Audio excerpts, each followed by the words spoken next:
Students, how are you? Good morning all of you. काफ़ी सारे students के हमारे पास मैसेजेस आ रहे थे कि सर अगर मैथ्स की क्लासेज के साथ साथ हमारी रीजनिंग की क्लासेज भी स्टार्ट कर दी जाएं तो हम और भी अच्छी प्रिपरेशन कर सकते हैं। तो बच्चों, आज हम आपके लिए अपना टॉपिक लेके आए हैं डाइस, जिसको हिंदी में हम कहते हैं पासा।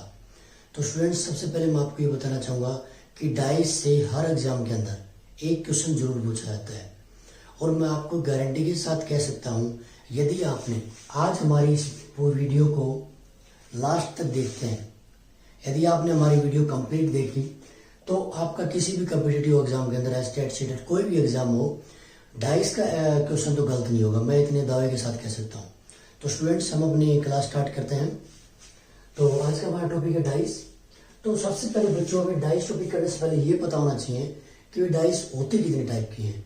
तो स्टूडेंट्स, डाइस दो प्रकार की होती हैं, पहली स्टैंडर्डाइज और दूसरी नॉन स्टैंडर्डाइज। तो स्टैंडर्डाइज कौन सी होती है बच्चों? स्टैंडर्डाइज जो हम लोग घर पे लूडो खेलने में जो डाइस यूज करते हैं, जो पासा यूज करते हैं, वही हमारा एक स्टैंडर्डाइज होता है। या फिर हम कह सकते हैं आजकल जो हम फोन्स के अंदर गेम्स खेलते हैं, जो जिसका नाम लूडो है, हम सभी खेलते होंगे मेरे ख्याल से। आजकल ये बहुत बड़ी बीमारी चली हुई है, क्योंकि लोग फिजिकल गेम को छोड़ते हुए आजकल फोन्स के अंदर बहुत सारे गेम्स खेलते हैं। तो उनमें से एक गेम है लूडो। उसके अंदर भी जो डाइस होती है बच्चों, वो भी हमारी मानक या फिर स्टैंडर्ड डाइस होती है। ठीक है। तो स्टैंडर्ड डाइस के अंदर मेरी दो चीजें जो ध्यान रखने की हैं। पहली चीज तो क्या है कि जो स्टैंडर्ड डाइस के अंदर अपोजिट साइड्स होती है, उनका नंबर्स का सम 7 होता है।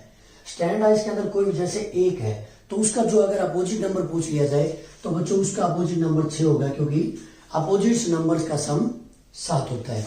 2 का अपोजिट नंबर क्या हो जाएगा? 5, क्योंकि स्टैंडर्ड डाइस के अंदर कोई भी नंबर हो, उसका अपोजिट नंबर वही होगा जिन दोनों का मिलके नंबर जिनका सम 7 होगा। अगर 3 की बात की जाए तो बच्चों 4, और इट मीन्स इनका टोटल सम में क्या होगा? 7 होगा। तो बच्चों, और दूसरी बात जो ध्यान रखने वाली क्या है, हमेशा ध्यान रखना ये चीज, कभी भी स्टैंडर्ड डाइस के अंदर जो साथ लगते हुई सरफेसेस है, अब जैसे 1 के साथ कौन सा लगा हुआ है? 3, और 1 के साथ इस साइड कौन सा लगा हुआ है? 5। साथ लगने का मतलब है कि जब हम उसको देखते हैं, डाइस को एक साइड से देखते हैं, तो जो हमें सामने जो 3 फेस दिखाई देते हैं, उन तीनों फेसों के नंबरों का सम कभी भी 7 नहीं होगा। जैसे अभी हम इस डाइस, मान सपोज करो ये डाइस है, तो इसके अंदर अगर हम देखें तो 1 और 3 हमें दिखाई दे रहे हैं, तो 1 + 3 इज नॉट इक्वल टू 7। सभी को पता है बच्चों, क्योंकि 1 और 3 को अगर जोड़ा जाए तो 4 बनता है, तो 7 तो नहीं बनता। इट मीन्स ये हमारा एक स्टैंडर्डाइज का वो पहचान है। दूसरी हम बात करें 1 + 5, क्या ये बच्चों 7 बनता है? ये भी 7 नहीं बनता। इसका मतलब ये भी एक स्टैंडर्डाइज है। ठीक है। तो ये चीज ध्यान रखने वाली है। 2 ही चीजें मेन इसके अंदर ध्यान रखने वाली है। बट एग्जाम के पॉइंट ऑफ व्यू के हिसाब से अगर मैं आपको बताना चाहूं तो बच्चों, स्टैंडर्डाइज से बहुत रेयर क्वेश्चन पूछा जाता है, इसलिए स्टैंडर्डाइज ज्यादा इंपॉर्टेंट नहीं है। हमारे लिए जो इंपॉर्टेंट है वो है नॉन स्टैंडर्डाइज, जिसको हम नॉर्मल डाइस ही बोलते हैं। ठीक है बच्चों। तो एग्जाम के अंदर जो क्वेश्चन पूछे जाते हैं वो नॉन स्टैंडर्डाइज से ज्यादा पूछे जाते हैं। तो नॉन स्टैंडर्डाइज क्या होती है? वही बच्चों कि भी एक तो हम ये नहीं कह सकते कि भी उसके अपोजिट्स का सम 7 होगा, कोई जरूरी नहीं है चीज। ठीक है। हाँ, उनके जो साथ लगती हुई जो फेसेस है या सरफेसेस है, उनके नंबर्स का जोड़ 7 हो सकता है। 2 + 5 = 7। इट मीन्स हम ये कह सकते हैं कि ये एक नॉन स्टैंडर्डाइज है। ठीक है। क्योंकि स्टैंडर्डाइज के अंदर जो साथ लगती हुई किसी भी सरफेस का सम, नंबर्स का सम 7 नहीं हो सकता। ठीक है। यहां पर ये भी हो सकता है बच्चों कि 4, 3 और 5। तो अब देखो, अब इन तीनों में से किन्हीं भी 2 फेसेस का सम 7 होगा। ठीक है। किन्हीं भी 2, जरूरी नहीं है तीनों का, क्योंकि तीनों का तो 7 रेयर चांसेस है।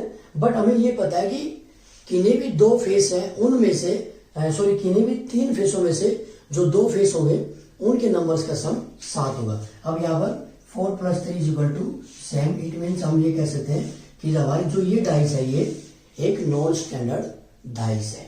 दूसरी बात बच्चों जो ध्यान देने वाली है, कभी भी नॉन स्टैंडर्ड डाइस के अंदर या कोई भी डाइस हो, उसके अंदर साथ लगते हुए जो भी सरफेसेस होंगे, अब 4 के साथ 5 लग रहा है, 4 के साथ 3 भी लग रहा है, 3 के साथ 5 भी लग रहा है और 3 के साथ 4 भी लग रहा है। इट मीन्स क्या हुआ कि क्वेश्चन कई बार क्या पूछता है कि भी बताओ कि ऐसे कौन से नंबर हैं जो 4 के अपोजिट नहीं हो सकते।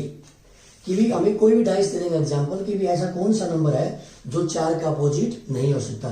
तो बच्चों जो हमें जो नंबर सामने से दिखाई दे रहे हैं 4 के अलावा कोई भी 2 नंबर कभी भी वो उसके अपोजिट्स नहीं हो सकते। तो इस फिगर के अंदर ऐसे कौन से नंबर है 5 और 3। कोई भी डाइस हो उसके अंदर हमें जो भी 3 नंबर देंगे उनमें से किसी भी एक के बारे में पूछ लिया कि बताओ कि भी इसके कौन से ऐसे नंबर है जो इसके अपोजिट्स नहीं हो सकते। तो हमें हो सकता है कोई भी यहाँ पे बात करे कि भी ये बताओ कि 5 के ऐसे कौन से नंबर्स हैं जो इसके अपोजिट्स नहीं हो सकते। तो 3 और 7, क्योंकि 3 और 7 इसके साथ लगते हुए मतलब वो एडजेसेंट साइड्स है। एडजेसेंट साइड्स कौन सी होती हैं जो बच्चों एक दूसरे से टच करें जो साथ लगती हो। ठीक है, दूसरा इस क्वेश्चन इस टाइप से क्वेश्चन आता है। तीसरी बात क्या है बच्चों, नॉन स्टैंडर्डाइज के अंदर हमारे पास 2 रूल है। ठीक है, उस रूल्स के ऊपर भी 1-2 क्वेश्चन जरूर बनता है। तो अब हम देखते हैं हमारे रूल्स को।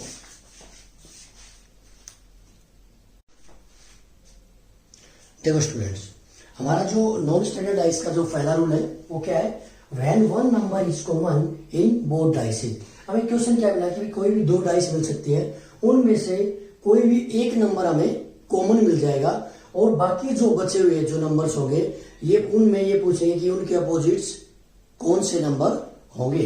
तो बच्चों हमें स्पेशल जो पहली चीज ध्यान रखने वाली क्या है कि इन सबसे पहले दोनों डाइस के अंदर ये देखना है कि कॉमन नंबर क्या है। तो देखो 1 6 3 1 2 5, इनमें से कॉमन नंबर क्या है बच्चों, इसमें भी और इसमें भी, दोनों में जो नंबर प्रेजेंट हो वही हमारा कॉमन नंबर होगा। तो इसमें जो एक नंबर है 1 वो इन दोनों में कॉमन है। तो हमने पहली डाइस का 1 लिख लिया, दूसरी डाइस का 1। इट मीन्स एक जो नंबर है इन दोनों में कॉमन है। जो अगली बात हमें जो ध्यान रखनी है वो क्या है कि जो नंबर हमारा कॉमन है उसको हम फिक्स करके हम बाकी नंबर्स को क्लॉकवाइज डायरेक्शन में लिखेंगे। कि भी मान लें सपोज करो हमारा ये एक नंबर कॉमन है, तो हमने क्या किया, इसको एक को पकड़ के कि भी हमने क्लॉकवाइज डायरेक्शन में नंबर्स को लिखना स्टार्ट कर दिया, 1 3 और 6। तो 1 3 और 6। ठीक है बच्चों, उसके बाद सेम यही काम हम दूसरी डाइस में करेंगे कि भी हमारा जो पहला नंबर है जो हमारा कॉमन है उसको हमने फिक्स कर दिया। उसके बाद उस डाइस को भी हम क्लॉकवाइज डायरेक्शन में उसके नंबर्स को लिखेंगे, 1 5 और 2। तो बच्चों ये करने के बाद हाँ हो सकता है इसको हम एंटी क्लॉकवाइज भी कर सकते हैं, आंसर हमारा बिल्कुल सेम है। लेकिन बस ध्यान रखने वाली बात क्या है, अगर इस डाइस को हम एंटी क्लॉकवाइज घुमाते हैं नंबर्स को, तो इस डाइस के अंदर भी हमें एंटी क्लॉकवाइज ही घुमाना पड़ेगा। या फिर इसमें क्लॉकवाइज घुमाते हैं नंबर्स को तो उसमें भी क्लॉकवाइज ही घुमाना पड़ेगा। तो बच्चों देखो आंसर आपके सामने है बिल्कुल। जो हमारा कॉमन नंबर है उसके अलावा जो हमारे नंबर्स हैं उनके अपोजिट्स एक दूसरे के नीचे हैं। इट मीन्स 3 का अपोजिट हो जाएगा 5 और 6 का अपोजिट हो जाएगा 2। ठीक है बच्चों, और अब यहां से पूछ ले कि भी 1 का अपोजिट क्या होगा। तो जो इन 5 नंबर्स से अलग जो नंबर बच गया हमारा, क्या बच गया बच्चों, 4, वही 1 और 4 आपस में एक दूसरे के। जो सेकंड हमारा जो रूल है, rule number second, when 2 numbers are common in both dices. अब क्या कह रहा है कि हम 2 डाइसों के अंदर अगर हमारा 2 नंबर कॉमन हो तो तीसरा नंबर का अपोजिट क्या होगा। तो बच्चों ये बात बिल्कुल दिमाग में बिठा लेना कि किसी भी डाइस के अंदर, किन्हीं भी 2 डाइस के अंदर अगर 2 नंबर सेम है तो जो तीसरे जो भी नंबर हमारे जो बच जाएंगे वो आपस में एक दूसरे के अपोजिट्स होंगे। अब इसमें देखो 1 और 3 ये दोनों नंबर कॉमन है। इसका मतलब जो तीसरे जो भी नंबर बच गए 6 और 5 ये एक दूसरे के अपोजिट्स हो जाएंगे। और यही हमारा दूसरा रूल है। तो इस बात को स्पेशल ध्यान रखना बच्चों। देखो स्टूडेंट्स, जो भाई नेक्स्ट डाइस है बच्चों ये भी वेरी इंपॉर्टेंट है, ओपन डाइस। इससे भी कई बार एग्जाम के अंदर क्वेश्चन पूछ लेता है, बहुत इजी है। एक बार बस इसका मेथड समझ लो कि इसको हमें सोल्व कैसे करना है, कि इसके अपोजिट्स कैसे निकालने हैं। अगर हमें वो पता चल जाए तो उसके बाद तो क्वेश्चन के अंदर कुछ भी नहीं है, सारी 2 सेकंड का काम है। ठीक है, तो हमें क्या मिलेगा, कोई ओपन डाइस मिलेगी, उसके बाद 4 ऑप्शंस मिलेंगे। तो ये बोल देगा कि भी इन 4 ऑप्शंस में से इस फिगर को देखते हुए ये बताओ कि कौन सी डाइस सही है। या कौन सा फिगर एक डाइस का रूप ले सकता है। तो सबसे पहले बच्चों हमें इसका ये पता होना चाहिए कि इसके अपोजिट्स होते कैसे हैं। तो हमेशा ध्यान रखना बच्चों, जो अल्टरनेटिव नंबर्स होते हैं वही एक दूसरे के अपोजिट्स होते हैं। अल्टरनेटिव नंबर मतलब जो भी नंबर है, सपोज करो हमें 3 का अपोजिट नंबर चाहिए। अब यहाँ पर 3 का अपोजिट नंबर, तो अल्टरनेटिव होता है 1 छोड़ के 1। तो 3 से अगर हम 1 छोड़ दें, उससे अगला क्या नंबर होगा? 1 होगा। इट मीन्स 3 का अपोजिट क्या हो जाएगा बच्चों? 1।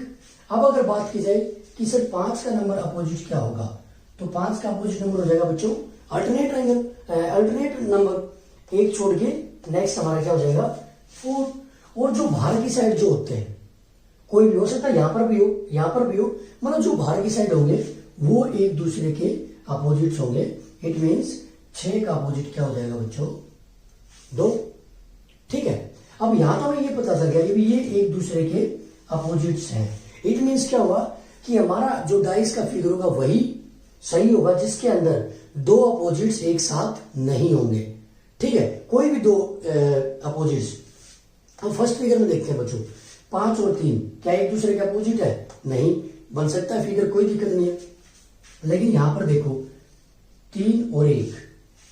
अब 3 और 1 हमें पता है एक दूसरे के अपोजिट्स हैं। इट मीन्स वो एक दूसरे के पड़ोसी नहीं हो सकते, एडजेसेंट स्पेस नहीं हो सकते साथ लगते हुए। इसका मतलब ये फिगर तो गलत हो गया भाई। 3 और 7 डाइस वही कंप्लीट होगी जिसके अंदर इनमें से कोई भी अपोजिट्स एक साथ ना हो। 3 एक साथ में होना चाहिए, 5 4 साथ में होना चाहिए।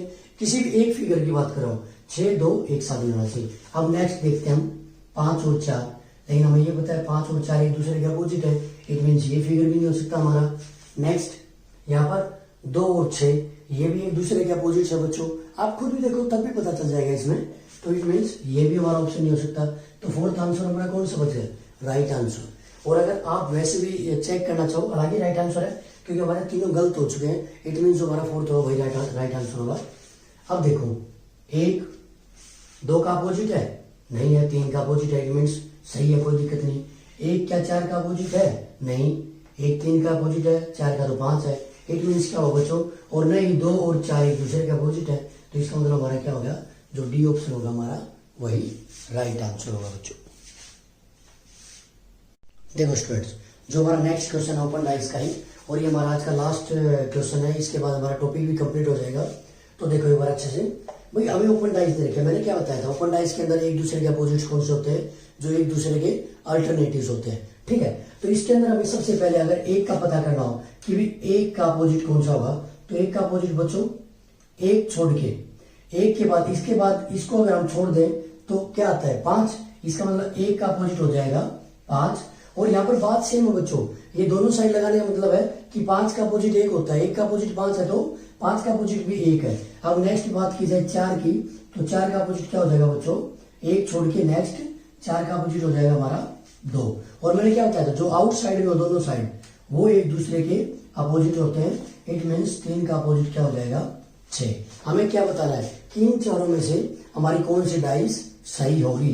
तो हमें ये पता है हमारी वही डाइस सही हो सकती है जिसके अंदर इन तीनों पेयर्स में से कोई भी एक पेयर इकट्ठा नहीं होना चाहिए। कि 5 और 1 इकट्ठा नहीं होना चाहिए, 2 और 4 एक इकट्ठा नहीं होना चाहिए, और 3 और 6 इकट्ठा नहीं होना चाहिए। किसी भी एक फिगर की बात करूंगा बच्चों। तब देखो फर्स्ट में 3 और 6 इकट्ठे हैं, लेकिन ये हमारा क्या है?